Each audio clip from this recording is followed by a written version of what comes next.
Salut à toutes, salut à tous et bienvenue dans cette nouvelle vidéo sur la chaîne C'est mon avis. J'ai passé quelques jours en compagnie de la tablette AGM mobile, c'est la Active, la P2 Active. On avait déjà testé la P2 tout court. Donc c'est une tablette Android évidemment, Android 14. Ça coûte 349 euros. J'ai plein de choses à vous dire à son sujet. On se retrouve tout de suite après le jingle.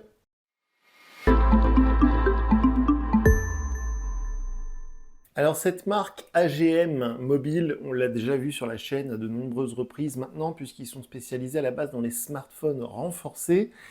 Et c'est la deuxième tablette qu'ils nous confient pour un test. On avait donc déjà testé la Pad P2 il y a quelques semaines, et voici la Pad P2 Active. Alors, je dois avouer une erreur de ma part, on va dire ça comme ça, puisque en fait, quand AGM m'a envoyé un mail pour me proposer le test de cette P2 Active, j'avoue que j'ai survolé le mail et j'ai pas vraiment regardé. Et en fait, le problème, c'est que cette Pad P2 Active, c'est exactement la même tablette que la Pad P2 tout court. Simplement, ils l'ont renforcée avec cette énorme coque, comme vous le voyez, bon, qui est bien pratique, hein, je vais y revenir juste après. C'est une coque, en fait, qui rend la tablette étanche et résistante au choc, évidemment, parce que, vous le voyez, c'est une coque hyper renforcée, et du coup, ça transforme cette tablette, on va dire, normale, dans un produit renforcé comme les smartphones que vous pouvez parfois voir sur la chaîne et qui sont conçus pour tomber, pour subir toutes sortes de contraintes. Donc cette P2 Active, je ne vais pas m'étendre dessus parce que le produit en lui-même, on l'a déjà testé, on l'a déjà vu sur la chaîne. C'est donc une tablette sous Android 14 avec, je l'ai découvert cette fois-ci, une interface qu'ils appellent interface R, ROS. Alors je ne sais pas trop à quoi ça correspond. L'interface Android en elle-même est assez classique, hein, c'est la même chose qu'on voit sur quasiment tous les produits chinois, les smartphones renforcés pour le coup, ou bien les tablettes. Alors c'est un écran 11 pouces à 90 Hz, on peut le bloquer à 90 Hz, donc ça c'est plutôt cool. La résolution est pas folle, hein, elle est assez normale, elle est, vous le verrez dans la fiche technique, je vous mets le lien vers la fiche produit AGM sous la vidéo, mais je dis ça parce que le taux de PPI est pas hyper élevé, donc on voit un petit peu les pixels à l'œil nu, alors c'est pas très grave, et surtout dans ces prix-là, c'est tout à fait normal, mais je voulais quand même le signaler, on a un appareil photo, enfin un capteur photo principal de 50 mégapixels, il est où? Il est là, et sous la vidéo, je vous mets le lien vers ma galerie Google Photos, vous pourrez voir la qualité des photos que j'ai pu prendre avec cette tablette, c'est des photos, on va dire, de bonne qualité pour une tablette. C'est des photos comme on en fait avec des smartphones entrée de gamme ou vers les 200 euros, donc c'est plutôt pas mal. On a aussi le capteur selfie qui fait office de webcam et qui marche plutôt bien. On a une batterie de 8000 mAh, donc ça lui confère une autonomie assez correcte. Alors attention, si vous l'utilisez beaucoup pour faire du jeu, eh bien la batterie est quand même, voilà, on peut la vider dans une journée normale. Et si vous utilisez la tablette uniquement pour consulter Internet, pour faire quelques mails, quelques recherches, ce genre de choses, vous pouvez tenir plusieurs jours sur une charge de batterie. Au niveau de la recharge, vous l'avez sans doute vu dans la vidéo de déballage, il y a un chargeur de 20 watts qui est fourni avec la tablette. La tablette, elle ne peut pas prendre plus de 20 watts. C'est le processeur, c'est du Helio G99, ça marche plutôt bien. Il y a 8 Go de RAM, donc ça c'est plutôt chouette. Et au niveau de la recharge, avec ce chargeur 20 watts, c'est un peu plus de 2 heures pour le 0 à 100% parce que 8000 mAh, c'est quand même beaucoup. Donc même avec 20 watts, c'est assez long à recharger. Et au niveau donc des performances, le processeur, je vous le disais, c'est du MediaTek Helio G99 avec les 8 Go de RAM. Vous pouvez voir sous la vidéo, je vous mets le lien vers le tableau de bord, c'est mon avis, dans lequel je compile toutes les informations, notamment les résultats des benchmarks.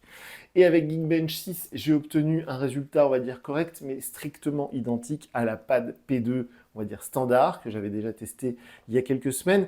D'ailleurs, au niveau du tarif, donc celle-ci, elle est à 349 euros, mais si vous prenez la Pad P2 normale, elle est seulement à 269. Donc il y a presque 100 euros d'écart. Pour cette coque renforcée, c'est en fait 80 euros précisément. Je ne suis pas sûr que cette coque renforcée vale 80 euros. Alors c'est vrai que ce genre de produit est assez rare, ça peut plaire, ça peut être attractif, attrayant.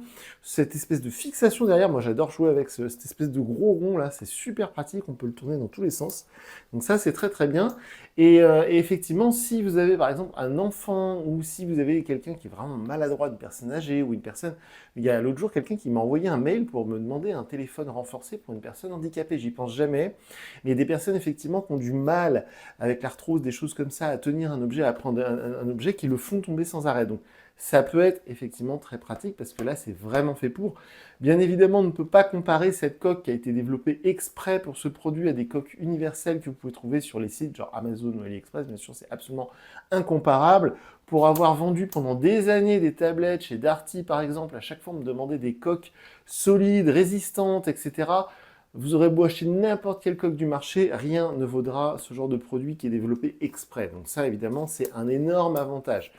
Donc par contre, la tablette en elle-même, bon, elle est pas mal. Comme je disais, c'est du milieu de gamme. Alors, ce qui est très intéressant, c'est qu'il y a un tiroir SIM. On peut mettre une carte SIM, ça fait la 4G. Sinon, bien évidemment, Wi-Fi, Bluetooth, ce genre de choses. Au niveau des haut-parleurs, vous savez, c'est le genre de choses que je regarde de près.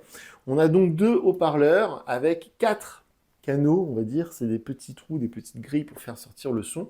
Donc le son ne sort que par derrière. Par contre, il ne sort pas à l'avant de la tablette. Mais le son est puissant. Donc ça, c'est plutôt cool quand vous mettez le son à fond, par exemple, pour regarder une série ou une vidéo YouTube. Le son est vraiment costaud, donc ça c'est plutôt chouette. Et comme je vous le disais, donc l'écran 90 Hz, donc ça peut être pas mal pour du jeu.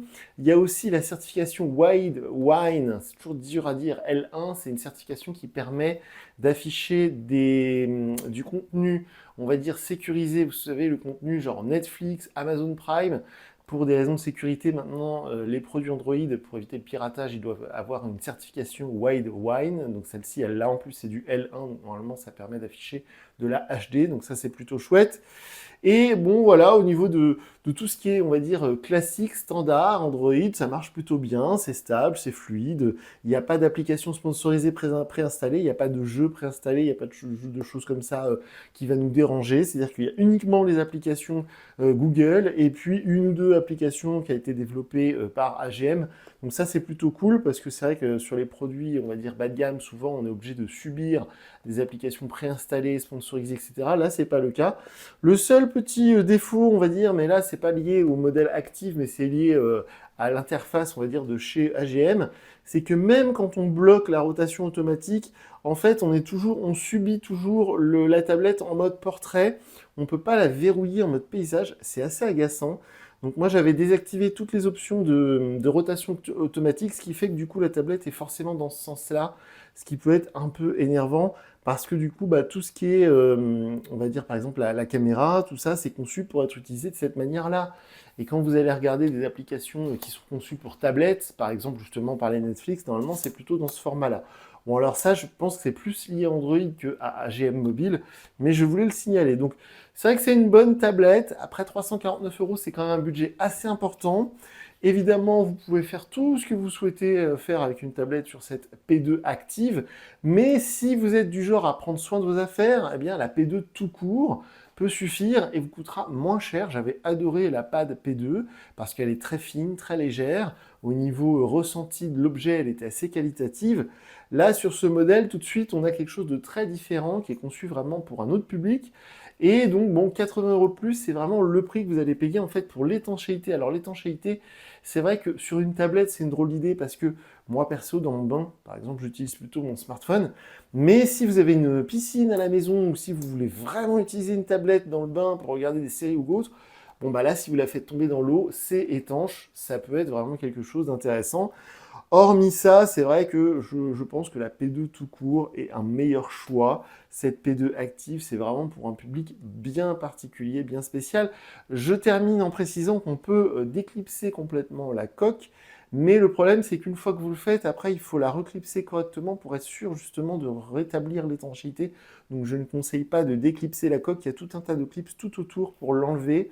Alors en plus, je vois pas l'intérêt d'aller prendre cette P2 active qui coûte 80 euros de plus que la P2 tout court, tout ça pour déclipser la coque et l'enlever, je vois vraiment pas l'intérêt. Et petite chose, alors c'est un peu agaçant au quotidien, j'en termine par là, c'est qu'en fait sur ce genre de modèle Android, pas lié à la tablette, mais sur par exemple des smartphones renforcés chinois qu'on teste parfois sur la chaîne, on a des options de base sur certains smartphones, on va dire mainstream, normaux, des Xiaomi, des Samsung et autres. Par exemple, le fait de double-cliquer sur l'écran pour le rallumer, ça je sais pas pourquoi, mais ce genre d'option n'est jamais disponible sur les smartphones renforcés ou cette tablette P2 Active. Et donc on est obligé d'appuyer sur le bouton Power pour la réveiller.